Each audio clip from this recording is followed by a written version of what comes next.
오늘 설교 제목이 청년 노인입니다. 청년 노인이 있는가 하면 노인 청년도 있습니다. 무엇이 이런 차이를 만들어내는 것일까요?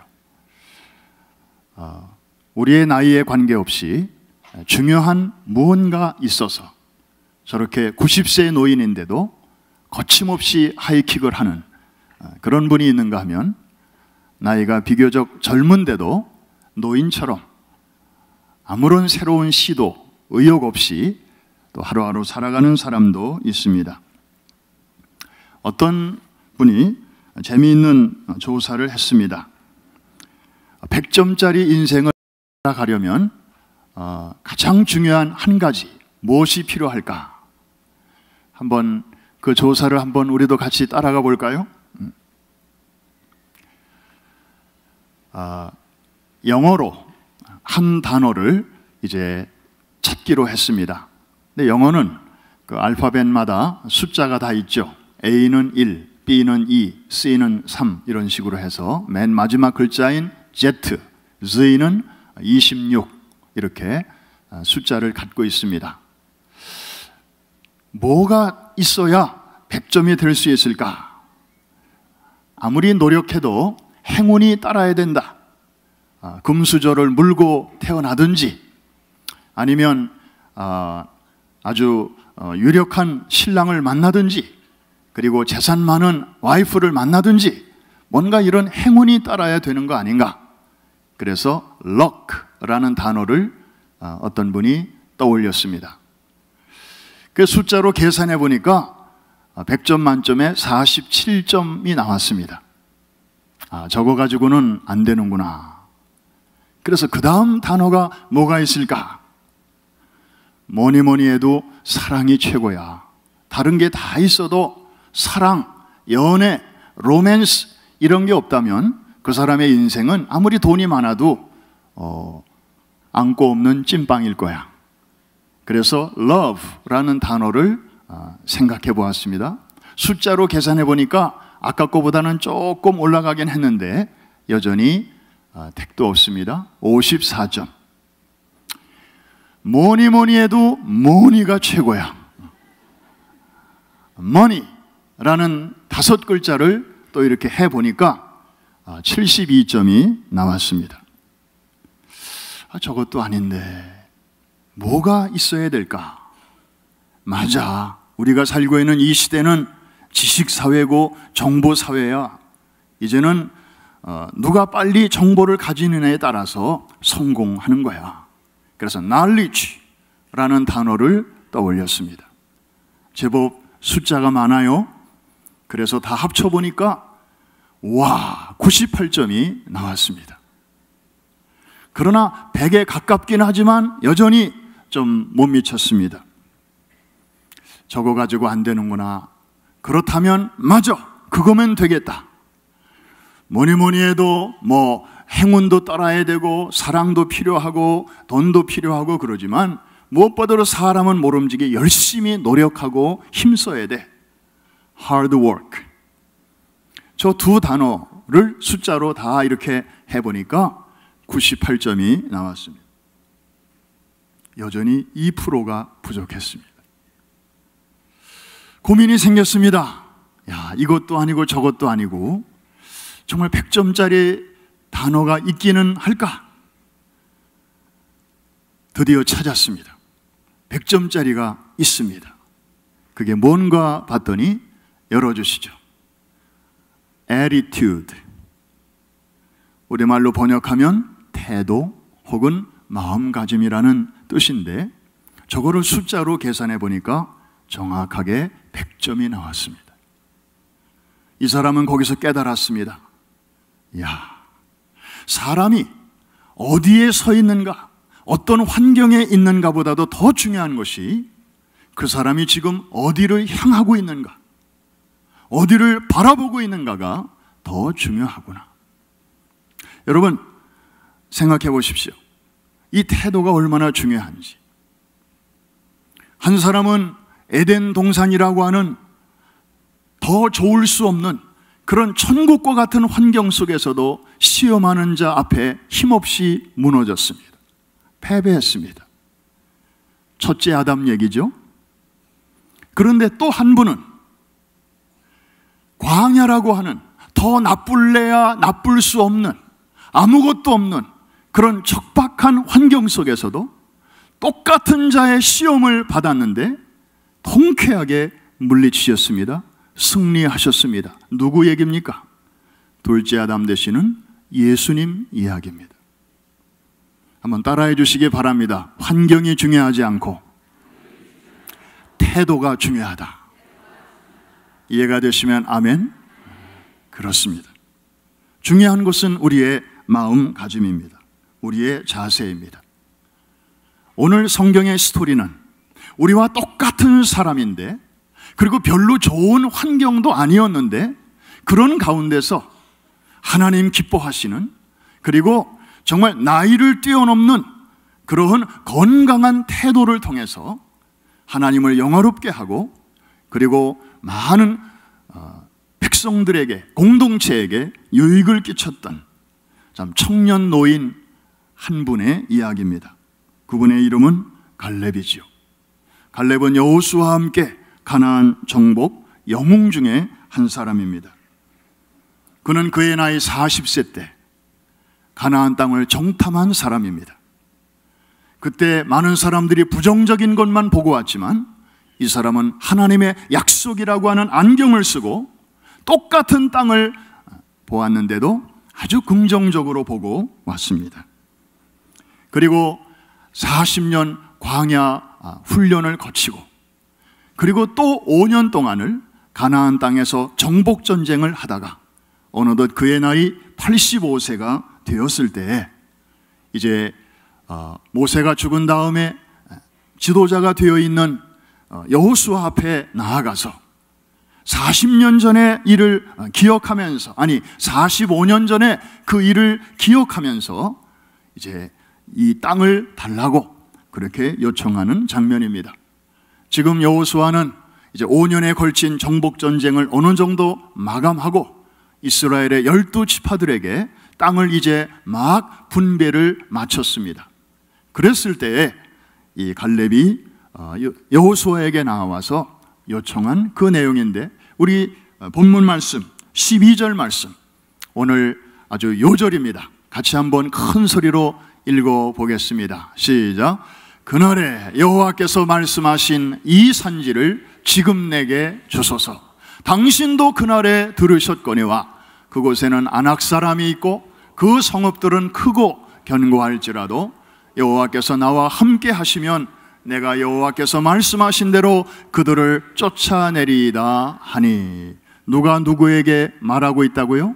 갈렙이 여호수아에게. 그날에, 저거는 언제적 얘기라고요? 몇 년 전? 45년 전. 어디서? 광야 저 한복판에 있는 가데스 바네아에서. 그때 서로 모세를 통하여 들었던 내용을 상기시키면서 나누는 대화의 내용입니다. 이 산지를 내게 주소서. 이 산지는 헤브론 산지를 말하고 있습니다. 여러분, 왜 갈렙은 이토록 헤브론 산지를 얻고 싶어 했을까요? 몇 가지 이유가 있습니다. 첫째로, 이 헤브론 산지는 유대인들에게는 마음의 고향과 같은 곳입니다. 조상의 선산이 거기 있습니다. 아마 여러분들도 미국에 이민 와서 사신 지 꽤 오래 되셨어도 조상의 묘지가 있는 그 선산이 있는 그 마을은 영원히 마음속에 이렇게 고향으로 남아있을 것입니다. 여러분, 이 헤브론에는 믿음의 조상 아브라함의 묘가 거기 있고, 그 다음에 이삭의 묘가 거기 있고, 그 다음에 야곱의 묘가 거기 있습니다. 꼬맨들 어찌 잊을 수 있겠습니까? 자기 열조의 무덤이 거기 있는. 그래서 헤브론은 지리적으로는 이스라엘 땅의 저 남쪽에 있지만 그 땅을 정복하는 사람은 정신적으로 심리적으로 이스라엘 온 땅을 정복하는 것과 마찬가지인 것이었습니다. 그래서 그는 헤브론 땅을 달라고 요청을 했습니다. 뿐만 아니라 이 헤브론은 전략적 요충지이기도 했습니다. 헤브론 산지는 문자 그대로 높았습니다. 여러분, 이 예루살렘은 해발 800m, 그런데 예루살렘보다 조금 아래쪽에 있는 헤브론은 해발 920m. 그래서 이 헤브론 산지에만 딱 정상에만 서면 예루살렘을 포함해서 저 북쪽까지 한눈에 들어오는 그런 전략적 요충지였습니다. 그래서 오죽하면 다윗이 사울의 뒤를 이어서 이스라엘의 2대 임금이 된 후에 헤브론에서 7년 반을 다스리다가 그 후에 예루살렘으로 수도를 옮기지 않습니까? 그만큼 헤브론이 중요했다는 얘기입니다. 또 하나, 헤브론이 이렇게 중요한 만큼 그 땅을 뺏기지 않으려고 버티고 있는 강력한 저항 세력이 거기에 오래전부터 살고 있었습니다. 오늘 본문에도 보니까 아낙 자손이 거기에 잔뜩 살고 있다고 했고, 오늘날에도 마찬가지예요. 이 헤브론은요, 팔레스타인 해방기구의 그 중심 세력들이 거기에 자리 잡고 있습니다. 헤브론 대학, 거기는 팔레스타인의 젊은이들을 양육하는 대학입니다.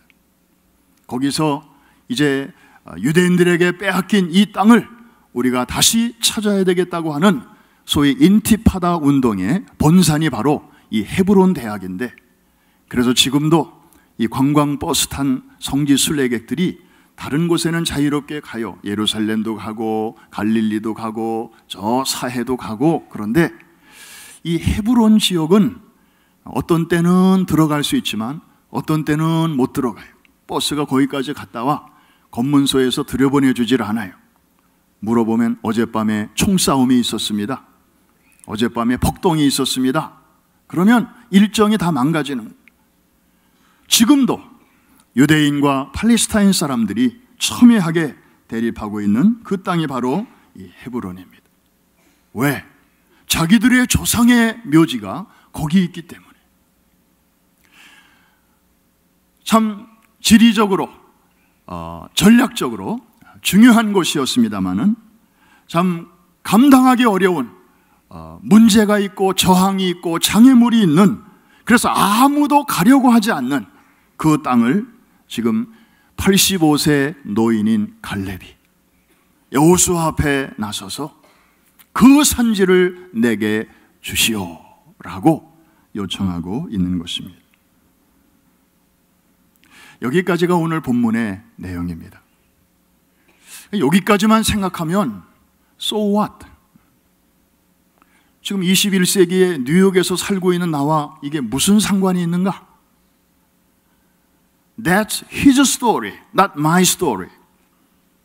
여기까지 듣고 마음의 문을 딱 걸어 잠그고 잠시 수면 모드로 들어가시는 분이 있을까 봐 걱정이 됩니다. 혹은 핸드폰을 켜고 성경을 읽는 척하면서 또 심는 분이 혹 계실는지 모르겠습니다. 여러분, 끝까지 들으셔야 됩니다. 왜냐? 그러면 이 이야기가 다름 아닌 여러분의 이야기이구나 하는 것을 아실 수 있기 때문입니다. 사실 갈렙은 겉으로는 헤브론 산지를 요청하고 있었지만 그가 그런 요청을 하기까지는 또 다른 장애물을 넘어야만 했습니다. 이거는 사실 성경에 있기는 있지만 얼핏 보면 잘 안 보입니다. 그런데 자세히 눈에 불을 켜고 그리고 성령의 도우심을 구하면서 읽으면 한 3가지가 보입니다. 그가 넘어야 했던 또 다른 장애물들. 그 장애물들은 보이지 않는 장애물들이었습니다. 첫째, 신분의 장애가 있었습니다. 무슨 장애가 있었다고요? 신분의 문제가 있었어요. 이 갈렙이. 오늘 본문 6절을 한번 보시면 그의 출신 성분에 대해서 살짝 우리에게 정보를 주고 있습니다. 6절 말씀 같이 한번 읽겠습니다. 시작. 그때 유다 자손이 길갈에 있는 여호수아에게 나오고 그닛 사람 여분네 아들 갈렙이 여호수아에게 말하되 여호와께서 가데스 바네아에서 나와 당신에게 대하여 하나님의 사람 모세에게 이르신 일을 당신이 아시는 바라. 이 갈렙의 오리지널 출신, 그게 저기 나오고 있습니다. 그니스 사람이라고 소개하고 있습니다. 이거 그 당시 사람들은 그니스 사람 그러면 다 알아요. 설명 안 해도. 그런데 우리에게는 좀 설명이 필요하죠. 왜? 오랜 세월의 격차도 있고 문화적 차이도 있고, 이래서 우리 한국 사람끼리는 그 사람 압구정에 살았대. 그러면 우리는 설명을 듣지 않아도 대충 그런 사람이구나 라고 뭔가 오는 게 있잖아요. 그런데 이스라엘 사람들은 압구정? 무슨 말인지 모르죠. 그런 것처럼 그니스 사람, 그러면 그들은 아는데 우리는 몰라요. 그니스 사람은 에돔 족속의 한 분파입니다. 에돔은 누구의 후손인가? 에서의 후손입니다. 하나님의 구원의 역사는 이 야곱을 타고 야곱의 후손을 통해서 이렇게 내려오는 것인데, 에서는 그 곁가지였습니다. 물론 아브라함의 이삭의 아들이긴 했지만 그 구원의 역사의 흐름에서는 변방에 속했습니다. 그런데 그 중에서도 또 변방, 그니스라고 하는 또 그 지류와 같은 거기서 태어난 사람이었습니다. 출신 성분을 유난히 따지는 유대 세계에서는 이 메인스트림으로 들어오기 참 어려운 그런 자리에 있는 사람이었습니다. 요즘 말로 말하면 금수저가 아니었고 흙수저 내지는 동수저를 물고 태어난 사람이었다, 이 말입니다. 그는 나중에 유다 지파로 영입이 되었습니다. 그가 가진 믿음 때문이었고 그 믿음의 행동 때문에 그는 이렇게 하나님의 구원의 역사의 한 중심으로 들어올 수가 있었습니다. 사랑하는 성도 여러분, 우리도 뭔가 정말 젊은이답게 내 나이에 상관없이 좀 해보고 싶은데, 여러분의 그 의욕을 막는 보이지 않는 실링들이 우리 주변에 얼마나 많이 있습니까?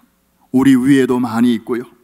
우리가 아시안이기 때문에, 우리가 한국 사람이기 때문에, 우리가 마이너리티이기 때문에, 우리가 여성이기 때문에, 내가 핸디캡이기 때문에, 또 내가 신분이 아직 영주권도 없고 시민권도 없고 서류도 없고, 그래서 참 이민 생활을 힘겹게 살아가는 사람들이 얼마나 많이 있습니까?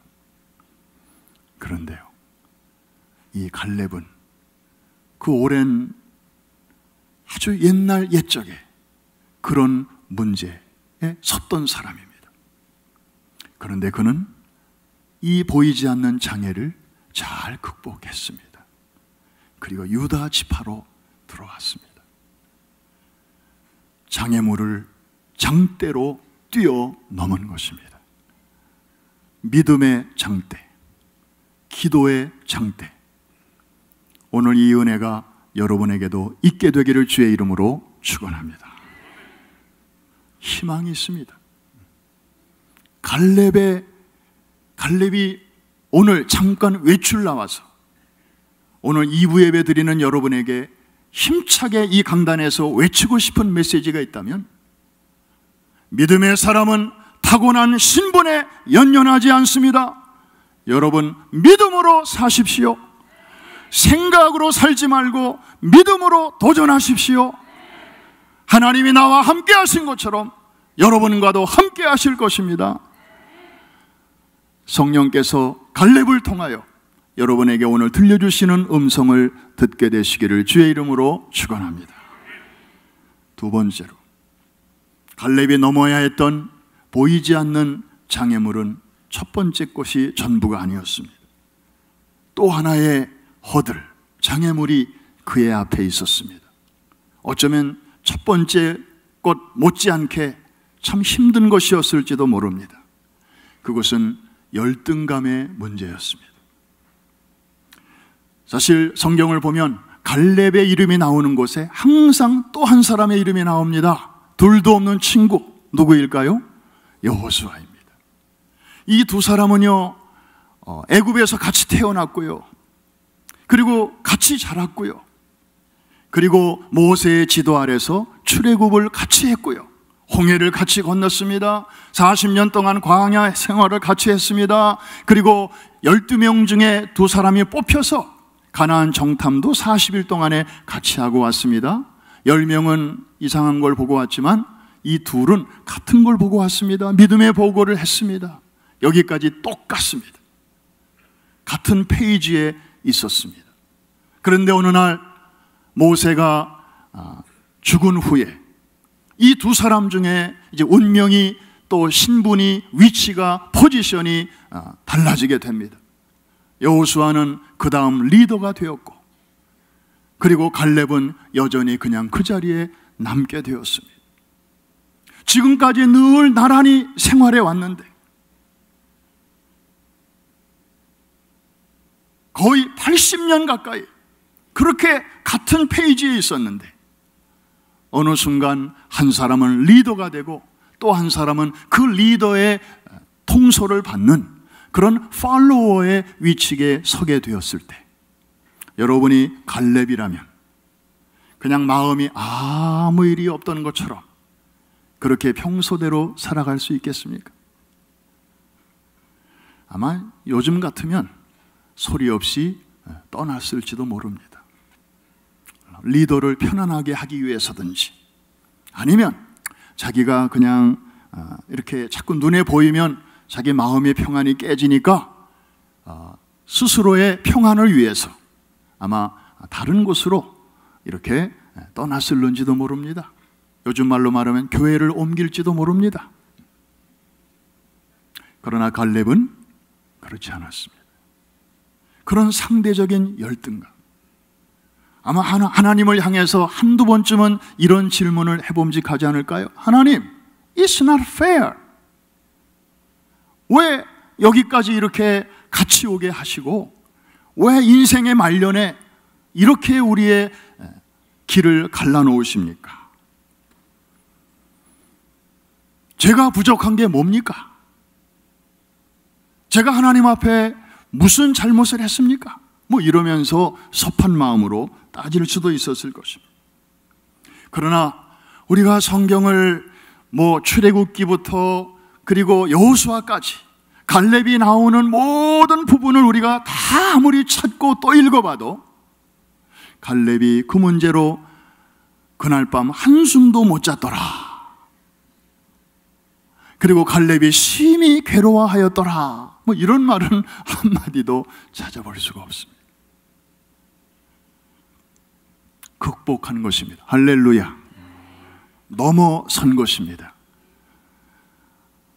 여러분도 사람과 사람이 더불어 살다 보면 참 우리를 참 본의 아니게 우리의 평안을 깨트리는 많은 문제들 가운데 이 우월감과 열등감, 이거 참 불청객입니다. 열등감도 문제지만 우월감도 문제입니다.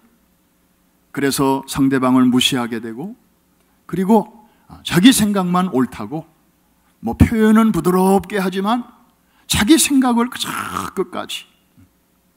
그래서 결혼한 신혼 부부도 이제 처음에 군기를 잡아야 내내 결혼 생활이 잘 풀릴 것이다. 그래서 신랑은 신랑대로 초전 박사를 내야 된다. 그러면 또 신부는 신부대로, 요새 신부들은 만만치 않아요? 임전무태 자세로 또 나아갑니다.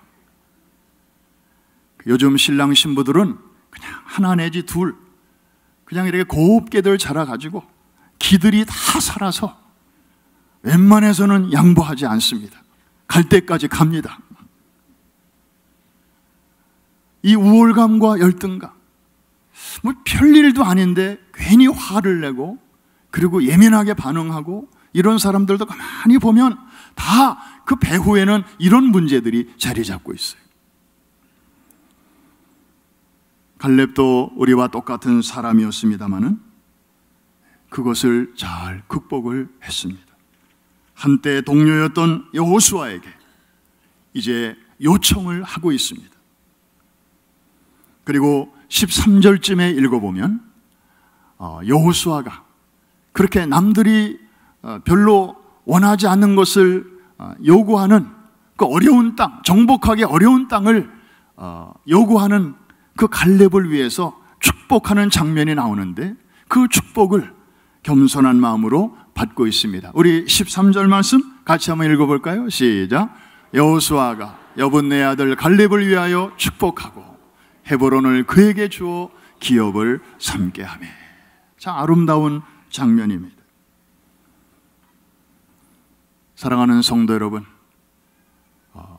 밖에 보이는 장애물은 오히려 안에 있는 장애물보다 더 쉬울 수가 있습니다.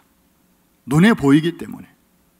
그러나 우리 안에 있는 이 여러 가지 심리적인 장벽은 눈에 보이지도 않아요. 존재감이 느껴지지도 않아요. 그런데도 놀라운 힘을 발휘하고 있습니다. 사랑하는 성도 여러분, 이 보이지 않는 심리적인 장벽들마저 하나님의 약속의 말씀을 의지하는 그 믿음을 가지고 잘 극복해 나가시기를 주의 이름으로 원합니다. 한 가지 더 있습니다. 그의 가는 길을 가로막는 또 하나의 심리적 장애물, 그것은 나이 문제였습니다. 그는 누가 봐도 노령이었습니다. 85세. 여러분, 20대, 30대가 제가 한번 해보겠습니다. 저 험지를 나에게 주십시오. 제가 믿음으로 싸워보겠습니다. 이렇게 말한다면 make sense. 그런데 80대 중반의 노인이 이걸 달라고 합니다. 물론 나이는 숫자에 불과하다고 하지만, 그리고 태도가 중요하다고는 하지만, 그래도 이 나이라고 하는 것은 속일 수가 없는 것인데, 그리고 상식적으로 통념적으로 이 나이쯤 되면 그냥 젊었을 때 왕성히 하던 일도 좀 멈추고, 이제는 자식들이 또 손자 손녀들이 그 일을 할 수 있도록 이렇게 마치 화살로 말하면, 전에는 화살대였지만 이제는 한 발 뒤로 물러나서 깃털처럼 뒤에서 방향만 이렇게 잡아주고, 그런 역할을 해야 할 나이임에도 불구하고 지금 이렇게 저 산지를 내게 주소서. 아마 갈렙이 이 말을 할 때 그가 우리 시대에 살았다면 꼭 이 표현을 했을 것 같아요. 여호수아 앞에서 한번 따라해 주시기 바랍니다. 내 나이가 어때서? 성경에는 그게 생략됐지만 문맥상 그게 꼭 들어가야 될 것 같아요. 한 번 더. 내 나이가 어때서? 실은 오늘 설교 제목을 내 나이가 어때서? 라고 하려고도 한 번쯤 생각해 봤습니다. 그런데 그래도 설교인데 너무 유행과 제목을 따라 하는 것도 좀 시대에 영합하는 것 같아서 제가 절제의 은사를 발휘했습니다. 사랑하는 성도 여러분, 꿈이 있는 백성은 망하지 않는 줄로 믿습니다. 결코 늙지 않습니다. 꿈이 있는 사람은 익어갈 뿐입니다. 그러나 꿈이 사라진 사람은 한 해 한 해 늙어갑니다. 조지아가 낳은 미국의 대통령 지미 카터, 그분은 사실 현역 때보다는 퇴임 후에 국민의 사랑을 더 많이 받고 있는 분입니다. 지금은 이제 노환 때문에 바이블 스터디 교사로서의 역할을 좀 쉬고 계시지만, 얼마 전까지만 해도 그분은 매 주일이면 본인이 출석하는 마라나타 침례교회의 장년 주일학교 교사로서 성경책을 들고 사람들 앞에 섰습니다. 그 광경을 보기 위해서, 이분이 세상 떠나기 전에 그 아름다운 장면을 보기 위해서 미국 각처에서, 아니 세계 각처에서 매주일이면 그 동네에 관광객들이 많이 모였다고 합니다. 이분이 자서전에서 한 유명한 말이 있습니다. 사람은 나이를 먹는다고 늙지 않습니다. 젊었을 때 꿈이 있던 자리에 후회가 찾아오는 그 순간부터 그 사람은 비로소 늙기 시작합니다. 육신의 나이가 중요하지 않다는 얘기죠. 꿈이 있는 사람은 항상 앞을 봅니다. 뒤를 돌아다 볼 여유가 없습니다. 하늘을 나는 새는 절대로 뒤를 바라보는 법이 없습니다. 그러나 땅에 떨어진 새는 10중 8구 고개 뒤를 바라봅니다. 그러므로 창공을 나는, 꿈을 가지고 믿음의 세계를 나는 사람들, 독수리와 날개치며 올라감 같이 육신의 나이를 뛰어넘어 하나님 앞에서 계속해서 날로 날로 젊어지고 새로워지고 그리고 익어가는 줄로 믿습니다. 성경은 그래서 날로 새롭도다, 우리 육신은 날로 낡아지고 후패할지라도 우리의 속사람은 날로 새로워지는도다 라고 말씀하고 있습니다. 사람은 누구나 나이가 들면 들수록 이제 이렇게 과격한 일을 좀 줄이고 좀 몸을 크게 움직이지 않아도 좋은 그런 일들을 찾게 됩니다. 경상남도 거창군에 가면 거창고등학교가 있습니다. 이 고등학교는 기독 정신에 따라서 세워진 아주 지방의 미션 명문 학교로 유명합니다. 시골에서 대학 진학률 88%, 경이로운 기록을 갖고 있는 학교이고 180명 정도 되는 졸업생 중에서 4분의 1 이상이 서울대, 연세대, 고려대에 진학한다고 합니다. 이 지방에 있는 한 학교가 이렇게 유명하게 된 이유가 몇 가지가 있는데, 한국 최초로 미국 유학생이었던 전영창 선생님 때문입니다. 이분이 유학을 마치고 한국에 돌아왔을 때 어느 대학의 부총장 자리를 제안받았습니다. 그런데 이 확실한 지위와 평탄한 미래를 뒤로하고 이분은 이 시골 학교 교장으로 부임합니다. 그 당시 이 학교는 재정적 부채 때문에 폐교 직전의 위기에 있었습니다. 교장 취임식에 참석한 재학생들은 고작 8명. 그래서 교사회의를 하면서 이 교장 선생님은 자신의 봉급의 절반을 학교를 위해서 당분간 내놓기로 결의하고 우리 선생님들도 거기에 동참을 했습니다. 그때부터 흩어진 학생들을 모으고 이제 무너진 이 학교를 재건하기에 애를 씁니다. 그런데 이미 많은 빚을 지고 있는 상태이기 때문에 아무리 이렇게 한 달, 두 달 애를 써도 이 근본적인 문제는, 경제적인 문제는 해결되지 않았습니다. 결국 학교가 이제 채권자의 손에 넘어갈 위기에 처하게 되었을 때 이분은 성경과 담요 그리고 찬송가를 가지고 이 거창읍에서 40리 떨어진 산 중턱의 동굴로 들어갑니다. 일주일 동안 금식 기도하기 위해서였습니다.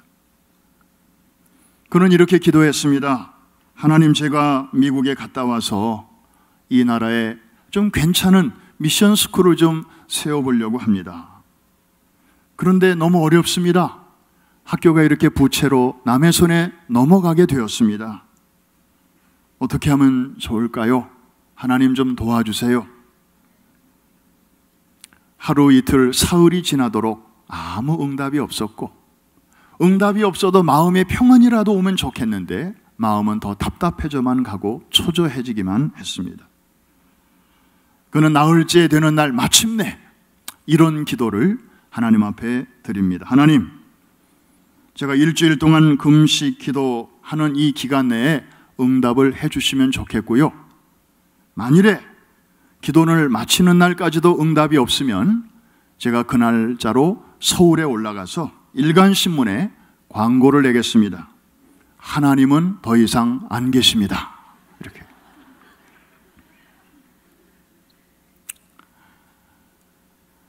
승부수를 던진 거죠. 기도를 마치고 내려왔을 때 수표 한 장이 미국에서 도착되어 있었습니다. 조우복이라는 미국의 한 성도가 보낸 수표였습니다. 2050달러가 거기 쓰여져 있었습니다. 50년대 후반에 2,000불이면 지금의 2,000불은 아니죠. 상당히 큰 돈이었고 그것으로 그 당시 부채를 정확하게 갚을 수 있는 그런 돈이었습니다. 하나님이 살아계심을 그는 다시 한번 확신하게 되었고 이것이 놀라운 간증이 되어서 이제 교사들도 믿음의 반석에 더 굳게 세웠고 그리고 학생들도 이런 믿음으로 무장되게 되었습니다. 그런데 이 학교가 오늘날과 같이 이렇게 사회에 귀감이 되는 그런 학교로 발돋움하게 된 것은 그 다음의 사건 때문이었습니다. 이 교장 선생님이 이 학교를 졸업하는 학생들이 대학을 가고 그 다음에 대학을 졸업하면 사회에 나가게 되는데 지금 나라가 제대로 되려면 정신이 올바라야 되는데 다들 안일하게 쉬운 길을 택하니까 적어도 다른 학교는 몰라도 우리 학교의 졸업생들은 다음에 10가지를 잘 무장시켜서 내보내자. 그래서 직업선택 10계명이라는 것을 만들었습니다. 그래서 이거를 강당에다가 크게 붙이고 학생들로 하여금 매일같이 이것을 이제 낭송하고 그리고 암기하고 그리고 본인이 그렇게 시범을 보인 것이죠. 부총장 자리를 마다하고 이렇게 시골 폐교 직전에 학교의 교장으로 부임을 하면서 본을 보였는데 그 10가지의 내용은 바로 이런 것이었습니다. 첫째, 월급이 적은 쪽을 택하라. 여러분도 공감이 되시면 좀 아멘 좀 하시고요. 아멘 안 하셔도 괜찮습니다. 어쨌든 믿음으로 공감이 되시는 분들만 아멘 한번 해보셔요. 다시 한번 합니다. 첫째, 월급이 적은 쪽을 택하라. 아니, 남의 자식이 그런다고 해서 그렇게 하지 말고 여러분의 자식이 월급 많이 주는 회사 제껴두고 월급 적게 주는 회사로 간다고 하셔도 아멘입니까? 하나님은 아십니다. 둘째, 내가 원하는 것이 아니라 나를 필요로 하는 것을 택하라. 셋째, 승진 기회가 거의 없는 것을 택하라.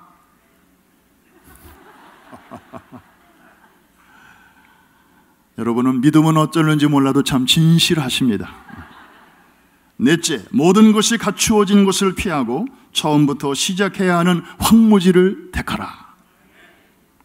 앞다투어 모여드는 곳에는 절대 가지 말고 아무도 가지 않는 곳으로 가라. 장래성이 전혀 없다고 생각되는 곳으로 가라. 사회적 존경 같은 것은 바라볼 수 없는 곳으로 가라.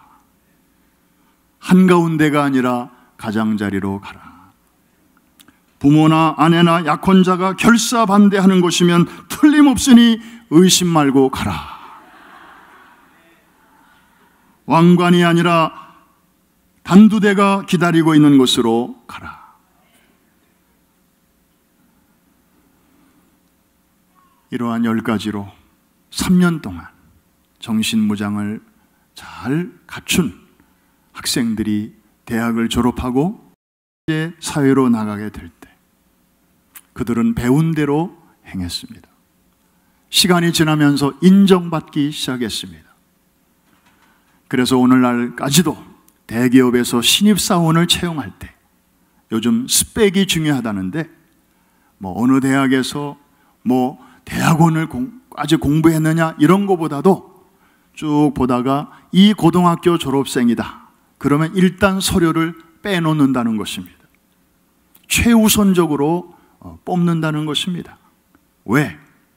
여기 출신들이 지금까지 사회 각계각층에서 해낸 역사가 그 열매가 증명을 하기 때문입니다.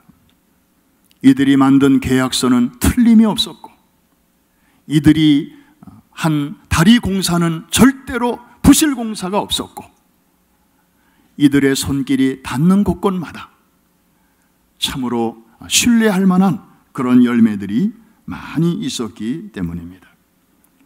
사랑하는 성도 여러분, 말씀을 마치면서 오늘 설교 제목처럼 갈렙과 같은 청년 노인이 있는가 하면, 또 다른 사람처럼 노인과 같은 청년도 있습니다.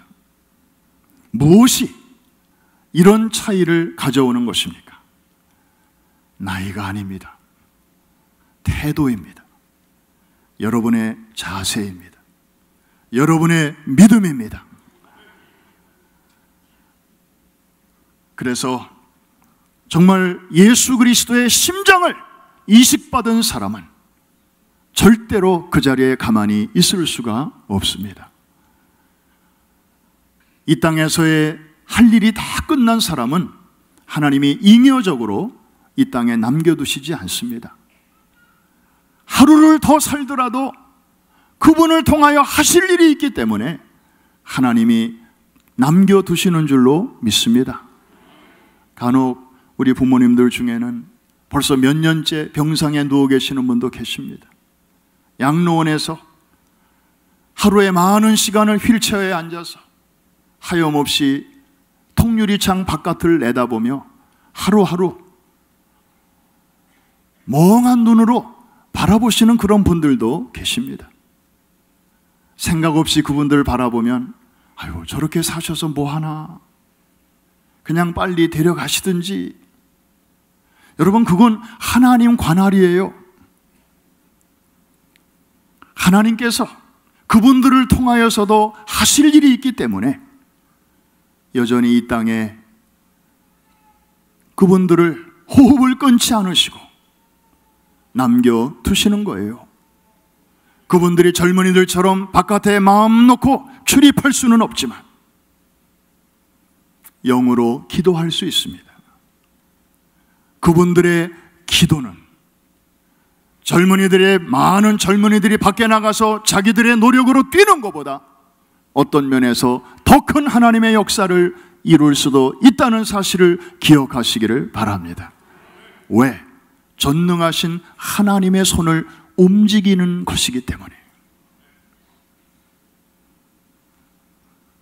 요즘 신문을 보면 백인 경찰들이 흑인들을 편파적으로 이렇게 좀 다루고 또 총을 쏴서 지금 미국의 도시마다 시끌합니다. 흑인의 한 생명이 중요하다, 그런 표현들을 피켓마다 쓰고 있습니다. 그런데 성경은 말씀합니다. 모든 이 땅에 태어난 한 사람 한 사람의 생명이 소중하다. 특별히 크리스찬들의 생명은 소중한데 그들에게는 감당해야 할 사명이 있기 때문입니다. 하루를 살더라도 저들을 통하여 하나님이 하실 일이 분명히 있다는 사실을 기억하면서 육신의 나이와 관계없이 청년으로 살게 되시기를 주의 이름으로 축원합니다. 담임 목사님 어제 연락을 주셨습니다. 지난 주간에 역사적인 코리아 에클레시아를 잘 마치고 주말에 일본으로 가셔서 주일 아침에 삿포로에 있는 교회에서 설교하시고 그날 저녁에는 여러 지역의 지도자들이 모인 가운데서 414 윈도우 세미나를 하셨답니다. 그 주제가 멋있습니다. 홋카이도에서부터 큐슈까지, 다시 말하면 일본의 북쪽에서부터 남쪽까지 414의 이 비전과 복음을 통해서 일본이 복음으로 변화되기를 바라는 하나님의 마음을 지도자들에게 전하신 것입니다. 사랑하는 성도 여러분, 지금 한국에서, 일본에서, 그리고 이번 주에는 태국에서 아름다운 복음 사역들이 펼쳐지고 있습니다. 여러 해 전에 동일본의 쓰나미가 들이닥쳐서 센다이 지역은 물론 일본 전역이 큰 피해를 받은 것을 우리는 기억하고 있습니다. 그때의 쓰나미는 사람을 죽이는 쓰나미였습니다. 그런데 여러분, 기도해 주십시오. 그리고 믿음의 눈으로 바라봐 주십시오. 하나님께서 조만간에 새로운 쓰나미를 일으켜 주실 것입니다. 복음의 쓰나미입니다. 414 윈도우의 세컨드 웨이브를 하나님께서 지금 준비하고 계시는 줄로 믿습니다. 담임 목사님을 중심해서 온 교회가 현장에서 그리고 뒤에서 기도로 이렇게 뛰고 있을 때 하나님께서 이제 곧 보내주실 쓰나미는 사람을 죽이는 쓰나미가 아니라 사람의 영혼을 살리고 마을을 살리고 도시를 살리고 나라를 살리는 거룩한 쓰나미가 될 줄로 믿습니다. 믿음의 눈으로 그것을 바라보는 사람은 가만히 있을 수 없습니다. 같이 동참하게 되고 그리고 같이 기도하게 되고 그리고 그 역사의 현장에 서게 될 것입니다. 이번 여름에 우리 교회 많은 가족들이 세계 각처에 지금 나가 있습니다. 곳곳에 비어있는 자리가 바로 그것을 말해주고 있습니다. 물론 쉬러 나간 분도 계시지만 사역 때문에 나가 계신 분들이 참 많습니다.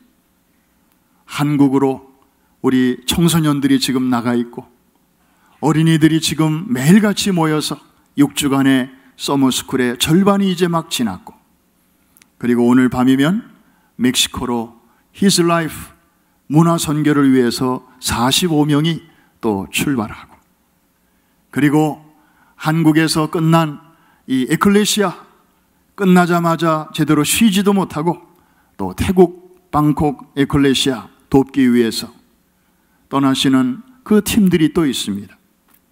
이런 여러 가지 사역을 통해서 정말 청년 갈렙의 그런 열정과 비전을 가지고 저들은 현장에서 뛰고 우리는 뒤에서 기도할 때 우리 앞에 놓여있는 수많은 헤브론과 같은 산지들이 변하여 하나님의 축복의 땅으로 변모될 줄로 믿습니다. 여러분 앞에 두 갈래의 길이 놓여 있군요. 청년 노인으로 살 것인지 아니면 노인 청년으로 살 것인지 오늘 여러분들이 말씀을 들으면서 결단하시기를 바랍니다. 여러분의 진정한 인생의 이막은 바로 그 결단하는 시점으로부터 열리게 될 줄로 믿습니다. 기도하겠습니다.